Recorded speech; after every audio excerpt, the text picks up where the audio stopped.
to be embedded in an organization's DNA, really. And I think that that's the path to progress. And that first requires a commitment from leadership. So from the perspective of the individual, some common barriers include access to network and relationships, typically, especially for women. Having an integrated pipeline plan. So this is your talent strategy. I think, Grant, you mentioned attracting, recruiting, developing, promoting diversity, but also mentoring. I think that mentoring as a first step to actually visualize supply chain as a career path, that's really important. And that happens oftentimes in the communities that we serve. And then within the organization, having that ability for mentorship and sponsorship, also employee resource groups, for example, that really tie a diverse, inclusive workplace with the organization's mission, values, goals, business practices, and objectives. So in terms of key levers, I'm just going to touch on a few. The business case must be understood. And like Grant mentioned, diversity wins. It matters because there's value being left on the table, from innovation to creating a better customer experience and solving problems in a really creative way. Diversity is a priority for customers, for associates, and investors. And McKinsey, Harvard, countless others have proven that less diverse teams are not as likely to succeed. In fact, diverse teams yield an improved financial performance on average of 35% higher than industry medians. And this is both through the lens of gender and ethnic diversity. So linking DEI with your overall business strategy, and this is a long-term strategy. This isn't just, putting things on the hallways and posting on LinkedIn. Those are short-term initiatives, but you really have to tie it into something that's really strategic, that can be celebrated and championed. And a few questions that I'd like to leave with the audience is, outside of your four walls, how does our commitment meet the voice of our customer base as an input to better service and better products even? Asking another question at 5,000 feet, what about the markets where we operate and the communities that we serve? So this is another lens of DEI that's outside your four walls. It's not just, something that happens internally. Thank you, Sheri. Does anyone want to add to that? I think just to add to what Sheri was saying, also suppliers that you deal with as an organization, DEI is very important as to the type of suppliers that you utilize. Grant touched a little bit on triple BEE, and in South Africa, I think most companies are following through with that as to the suppliers that they choose. And then again, on the flip side, you find that some companies, it's just a tick box exercise, just to add on to some of the comments that Sheri made. It's great to see, though, from the polls that D&I are in the objectives of 70% of the people that are watching us now. So that's very, very encouraging. But I agree with Sheri, it can be in your objectives, but it doesn't mean it's happening. And it's not such a simple thing. It can be quite challenging as well, because you are dealing with different cultures and different attitudes. A lot of people think that it's all about gender, but that's just one element of the whole. And trying to represent Azuka a little bit, if we look in the global health supply chain environment, you often find, if you look at a lot of that's been going on in the COVID times, where because people couldn't move around, a lot of the public health sectors, especially in South Africa, have had to move to delivering chronic medication at home. And all those people that are doing the deliveries are mainly women. They are the ones that are walking together in pairs and knocking on people's doors and saying, you couldn't pick up your chronic medication, I'm here to help you. And that is such an important thing, is to ensure that you have a good balance. If they want to do that kind of work, that's great. But let's make sure that we appreciate that diversity and inclusion, and make sure that that equity side is managed very, very well. So I have a couple of statistics with regards to the proportion of women in senior leadership. So I'm going to move a little bit across the women leadership and then move on to a different subject after that. So if I look at percentages of women in senior leadership, the lowest is actually Asia Pacific. So we're looking at 27%. If we look at North America, 29%. If we look at the European Union, there's 30%. Latin America, 33%, Eastern Europe, 35%, and Africa is 38%. So it's quite interesting to see that Africa is actually on the upper end of that scale. And if we look at an analysis done by Mercer, so they did an interview of 1,100 organizations just to look at the pipeline of leadership. And what they found was if they look at how many women are in the different levels of the workforce, the support staff are 47% women. The professionals are 42% women, managers 37%, so you can see we're going downhill here. Senior managers 29% and executives 23%. So one of my questions for Azuka was really about how women leadership is included in the global health supply chains. And I think I touched on a little bit now in my last comment that there are a lot of women in the health sector. And there was a lady I spoke to once called Anne, and she actually said that in the global supply chain health space, that there actually are some policies in place. Grant, I don't know if you remember that, where she was saying that it's actually ingrained in the policy and it's a must-have. So when they employ people, this is part of their policy, and they actually get measured on it. So it was a great example of walking the talk. But Sheri, if we go back to the barriers that you talked about, what do you think we can do to reduce the barriers so that we can be sure that diversity and inclusion thrives? I know you've mentioned a couple of them now, which is really leadership, not just saying things, but doing things.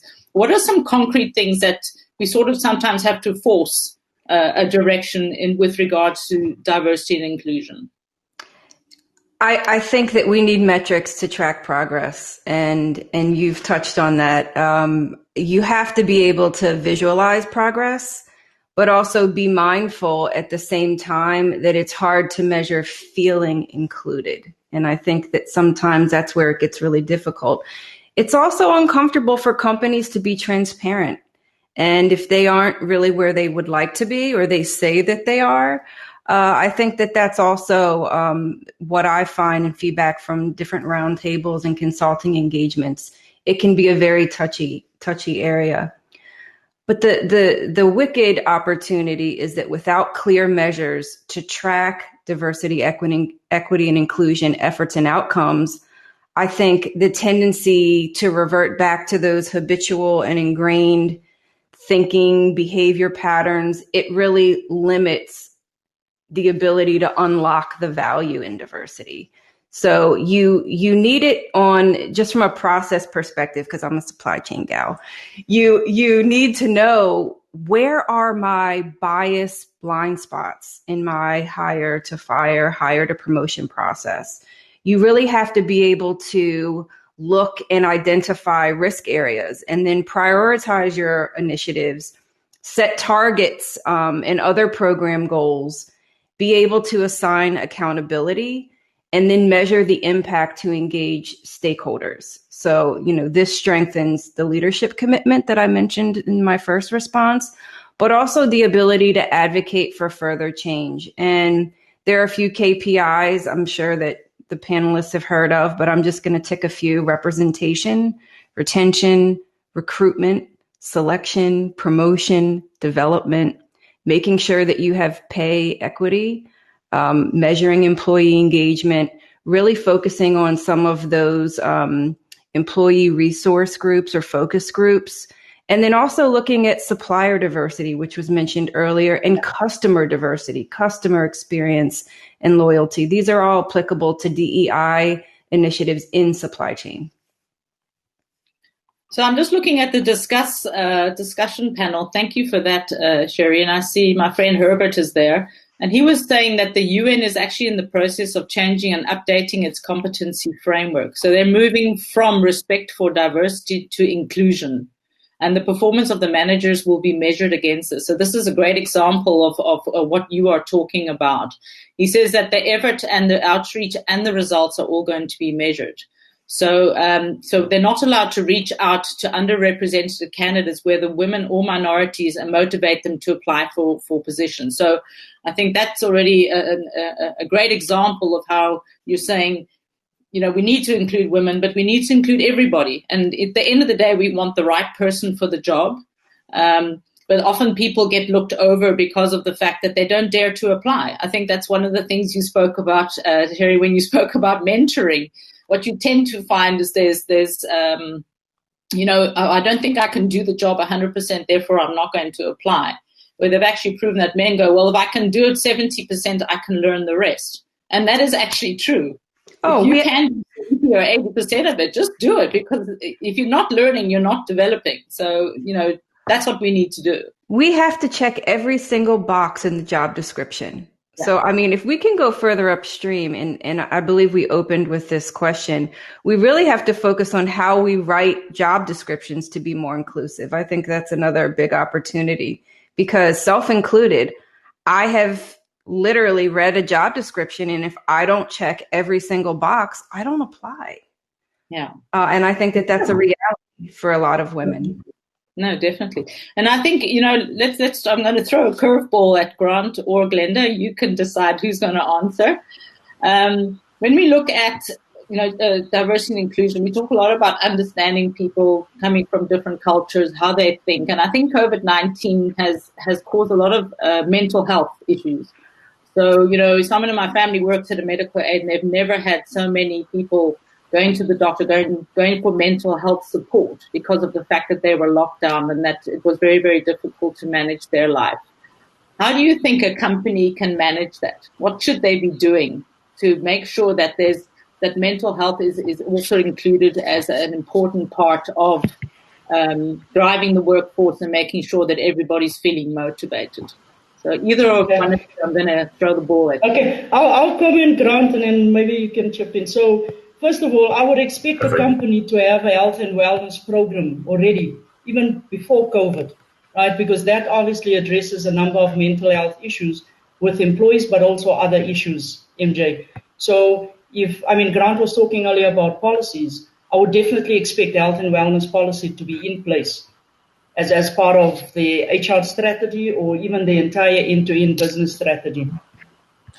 Yeah, and just to add to that thing, Glenda, so I absolutely agree with you, and I think it's probably a gap that we do currently have if we look at health and wellness and health and safety policies and things like that, where it focuses very much on physical risks and things like that could happen. But to be honest, I haven't seen a policy in an organization that focuses specifically on mental health. So most likely it is a gap that we need to look at, going forward, and particularly, as you mentioned, MJ, around the COVID-19 impact on people, etc. So, I've kind of seen it as a reactive action that's taken by an organization to say, okay, somebody is struggling, let's send them to a psychologist or let's get them some help. But very seldom is that a proactive, piece of policy that exists in an organization.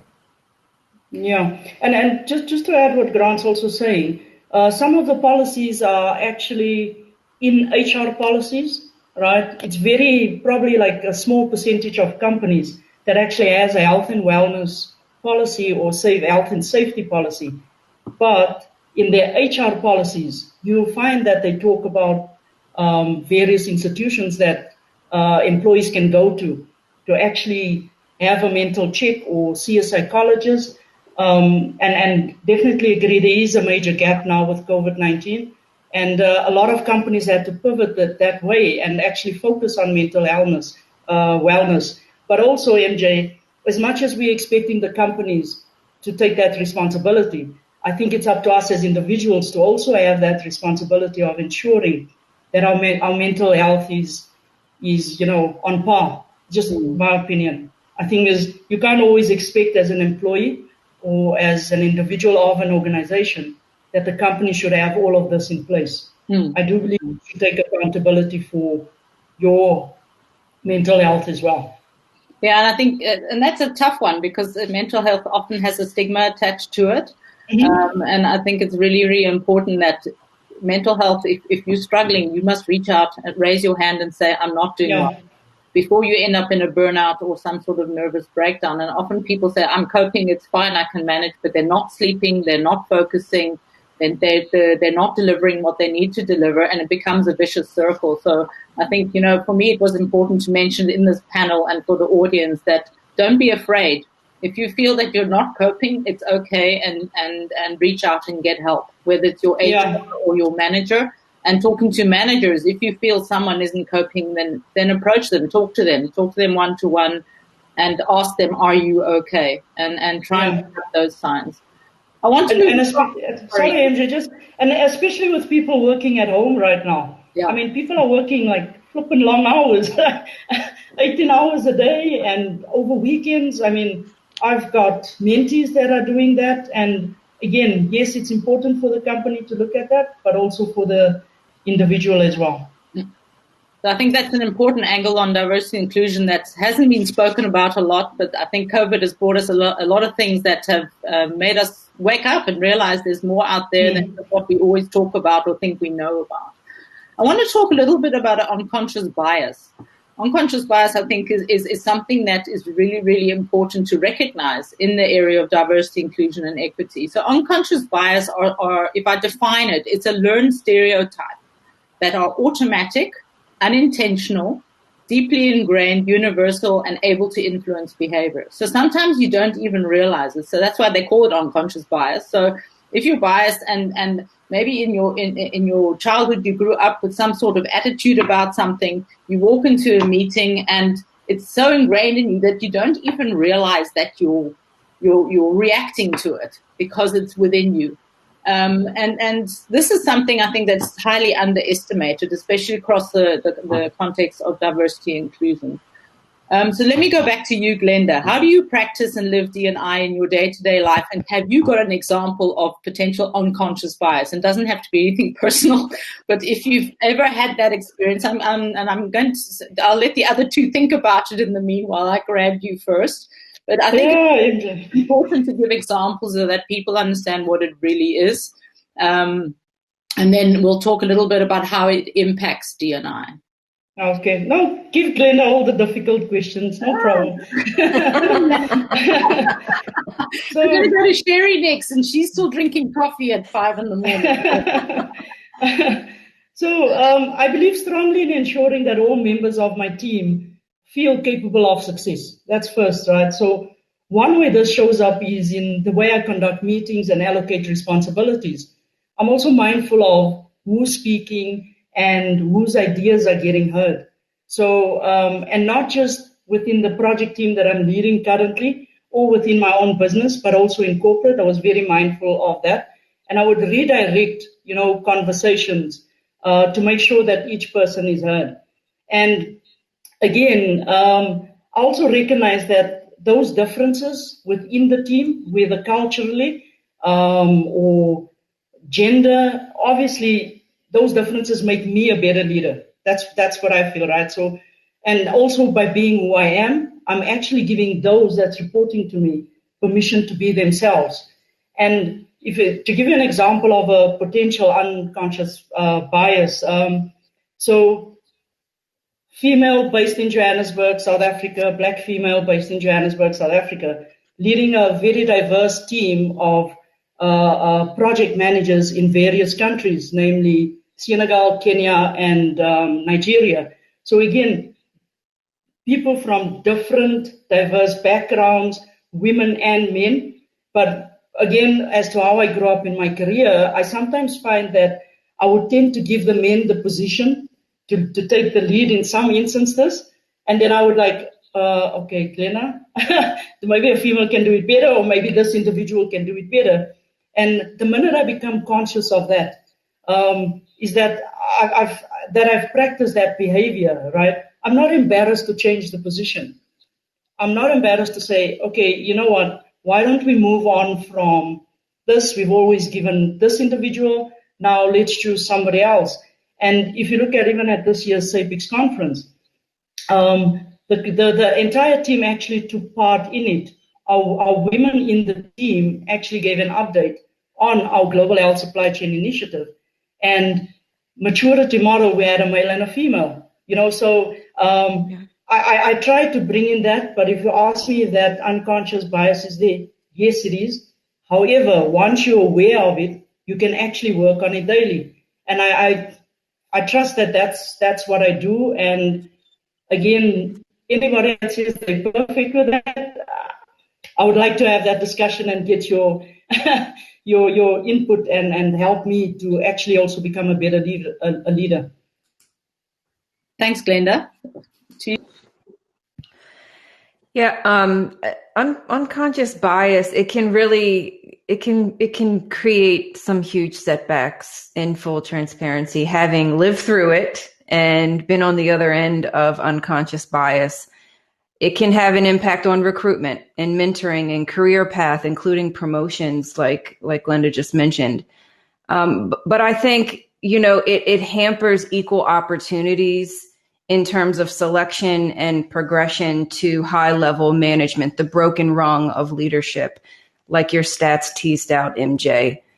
It impacts having the best caliber of talent in your organization. And I want to quote a recent study by Glassdoor that a diverse workplace is one of the main factors potential employees take into account when considering a job.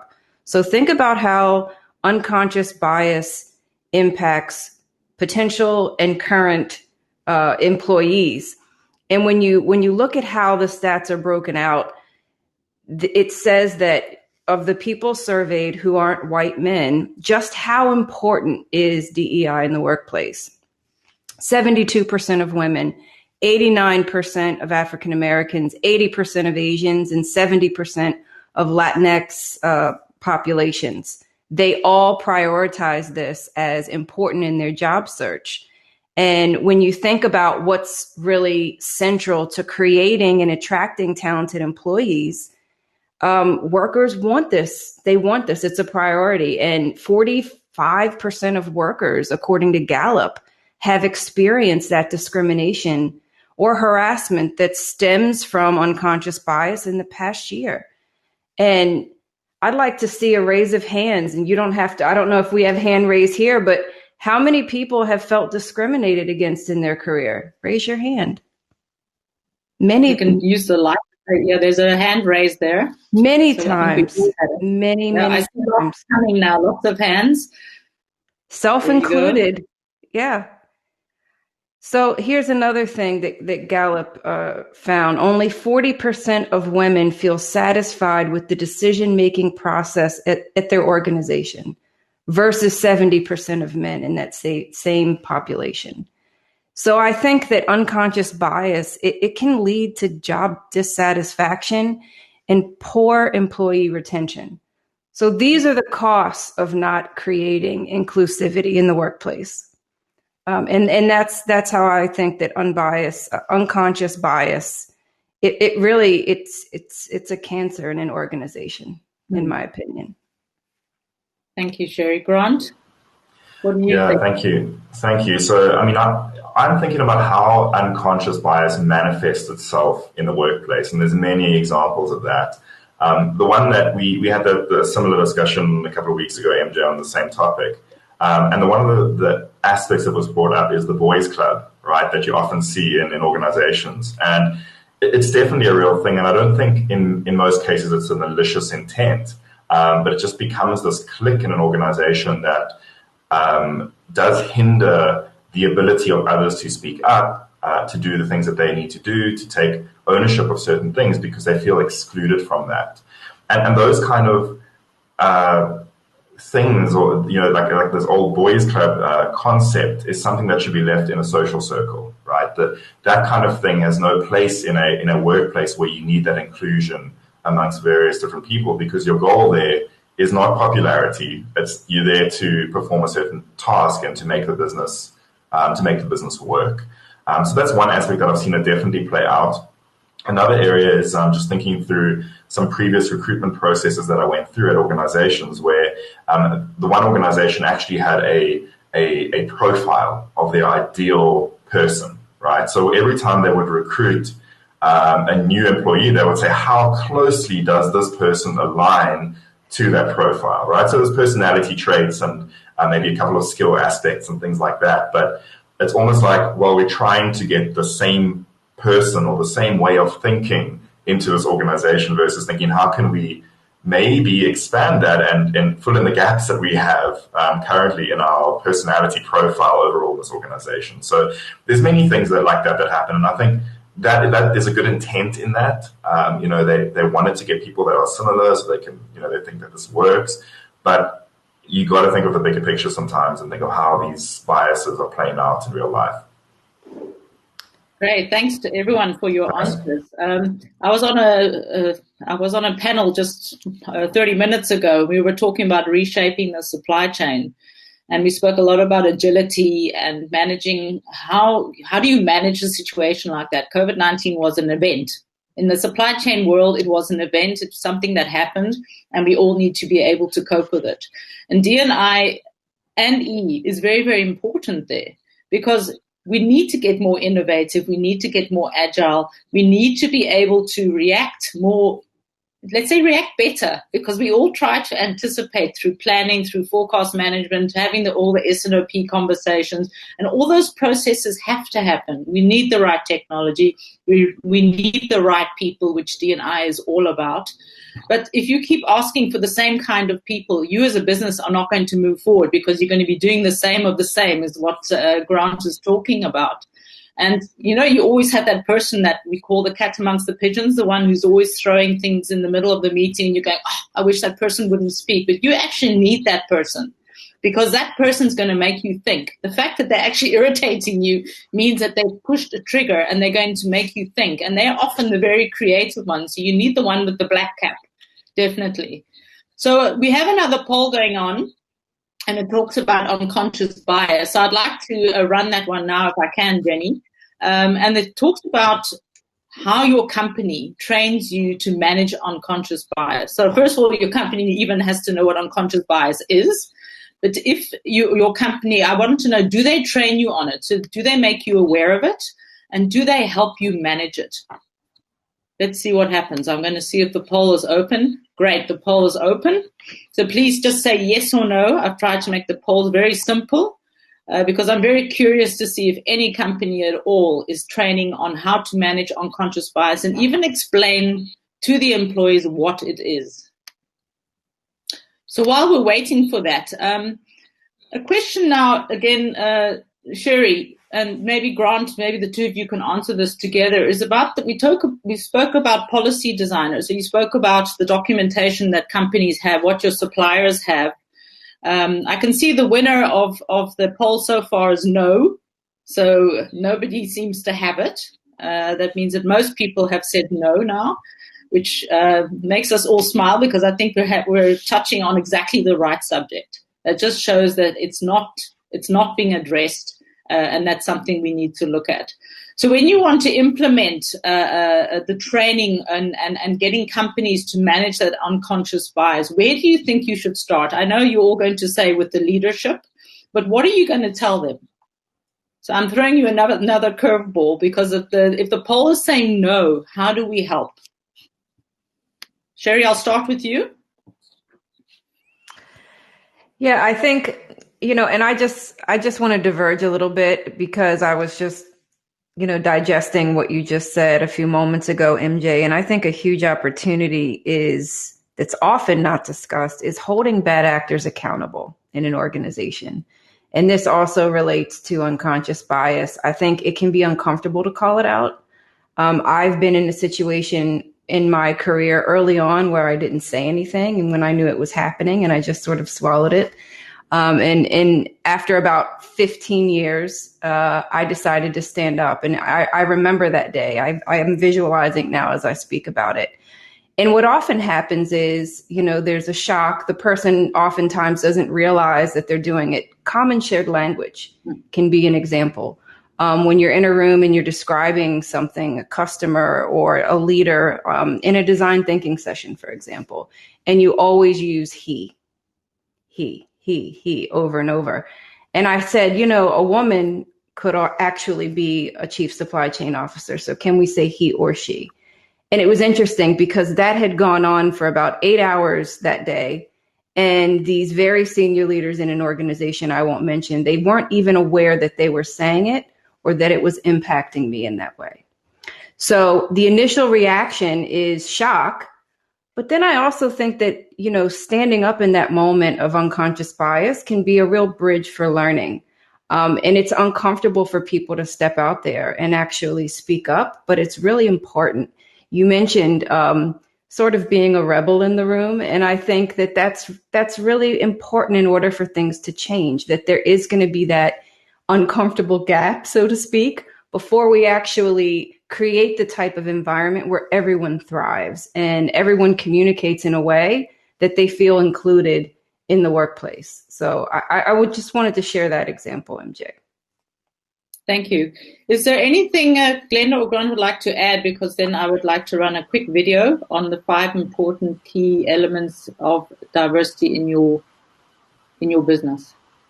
Closing remarks, Grant? Just good. Yeah, sure. Just from my side, MJ, just to one of the areas that I want to make sure, because for me, it's really one of the key places where we can impact diversity in the supply chain, and that's on the supplier side. And I've seen supplier improvement programs, and how do you attract small micro enterprises and try to grow them and things like that. And I think that's a massive part of what an organization can do to improve the lives of not only those organizations, because you're building an economic engine in the form of a company, really, and by putting these small businesses or previously marginalized businesses, giving them an opportunity to do business with you. I think that's a very key area where a lot of companies can actually work on and it really make a real difference beyond the borders of the organization in terms of diversifying their supplier base. So that's just a key thing from my side that I've seen be prolific and I think really does work. Thank you for that, Grant. And before we go to the video, I want to thank you all for joining the panel. Sorry about the sound effects in the beginning. Not everything is controllable. But I'm going to pass over to Jenny to please run the video for us. And thank you for the audience who all joined and were interactive with the polls. Here we go.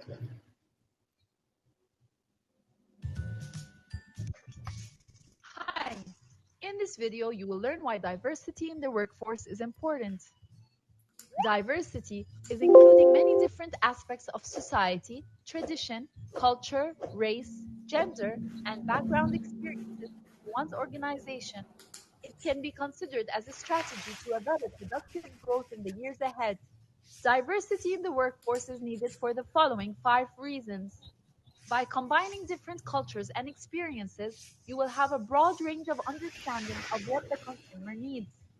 This improves your connection with your clients, showing that there are many shared interests between the both of you.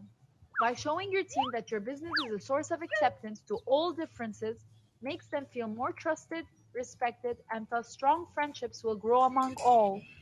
By developing their social skills, you motivate them to always give more. Once your business's image has been settled as an open, undiscriminated, and globally accepted firm, a diverse range of employees will be attracted to work in your environment. This opens up your way to different perspectives and opportunities in the future. Equality and diversity in the workforce encourages individual contribution and responsibility, thus giving birth to new ideas, raising your business to a whole new level. By applying diversity strategies, you fill gaps in your business, giving your organization a competitive advantage. This leads to an improvement of your market share and therefore growth of your business. The above 5 reasons will guide you to why smart businesses encourage diversity. As a summary, it can bring better opportunities, innovation, use of skills, and thus excellent performance to your business.